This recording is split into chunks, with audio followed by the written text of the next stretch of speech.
High বন্ধুরা, সবাই কেমন আছেন? প্রায় 6 বছর ধরে আমার ভাইয়ের মৃত্যুবার্ষিকী উপলক্ষে গান হয়, বিচার গান হয়। এই বিচার গান হওয়াতে আমাদের সমাজে এক শ্রেণীর লোক আছে আমাদের খুব খারাপ দৃষ্টি দেখে খারাপ কিছু বলে। আসলে কি এই বিচার গান খারাপ?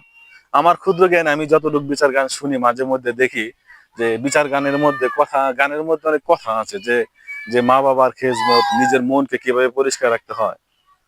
তো বন্ধুরা, আপনাদের কাছে আমি জানতে চাচ্ছি যে এই বিচার গানটা কি আসলে খারাপ? আপনারা কমেন্টে জানিয়ে যাবেন যে আসলে বিচার গান কতটুকু খারাপ। দেখেন, এই যে আমার বাইরে কত সুন্দর একটা পরিবেশ করা হয়েছে চারদিকে। তো ভাই, আমরা 5 বছর ধরে এই গানটা করি। তো যদি গানটা, বিচার গান যদি খারাপ হয়, তাহলে অবশ্যই আমাদের জানাবেন, কারণ এখানে কোনো পপ গান হয় না, কোনো মিউজিক হয় না, কোনো ডিজে গান হয় না। এখানে গান হয় মানুষের মনুষ্যত্ব নিয়ে। যদি গানটা যদি খারাপ হয়, অবশ্যই কমেন্টে জানিয়ে যাবেন। সকলে ভালো থাকবেন, সুস্থ থাকবেন।